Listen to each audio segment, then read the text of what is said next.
My son stumbled backward, one hand over his cheek. The sound of the slap echoed through the backyard like a gunshot. Laughter followed.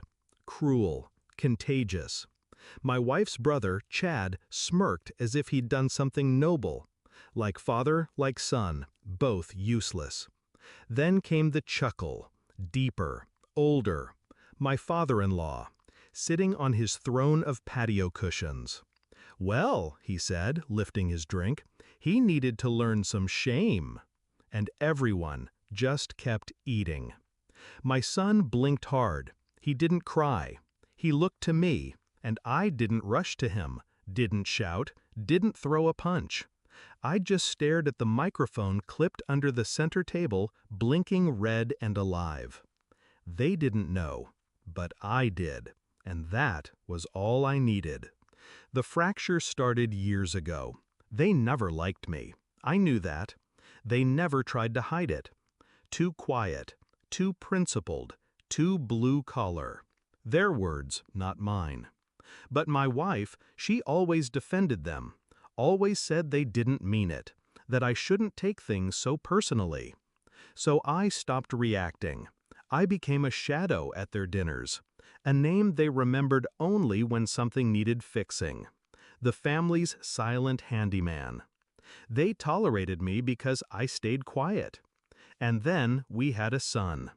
And for a while I believed, maybe stupidly, that it would soften them. But they didn't change. They just found a new target, smaller, easier to humiliate. And my wife, she stayed silent, every time. But that slap, that moment, that was the final straw. They broke something that day. Not just his spirit, something in me too. I didn't confront Chad that night, didn't look for apologies or fights. Instead, I spent the evening downloading. The microphone I planted, originally meant for a different kind of truth, had caught everything.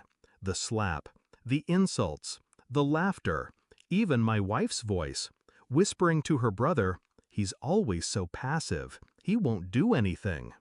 I stayed calm, focused.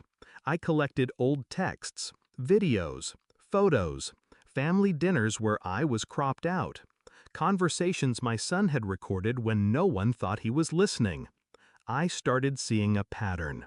They didn't see me as family, not even as human. And my wife? She wasn't blind to it. She was part of it. She watched them pick him apart piece by piece and did nothing. That wasn't love. It was complicity. And now I had proof. The next weekend, they hosted another dinner. I came this time, uninvited. Walked in through the back, holding a small black box. They froze. Chad tried to joke. "Didn't think you'd grow a spine." I didn't speak. Just placed the box on the table. Pressed play. Silence. Then, static. Then, the slap. The words. The laughter. Their voices. Undeniable. My wife's face went pale. Her father stood up, furious. Her mother gasped. Chad's smirk cracked. And then came her line again, clear as glass. "He's always so passive. He won't do anything." I looked at her, not with rage, just cold, quiet truth. I did something. I didn't threaten, didn't scream, didn't strike. I handed her an envelope. Inside, a full custody petition, a restraining order against Chad, a legal complaint against her father for psychological abuse, the audio transcript attached to a media email already queued for local press. "This is what I've been doing," I said. She opened her mouth, but nothing came out. I turned to Chad. "Try touching him again. See where you end up."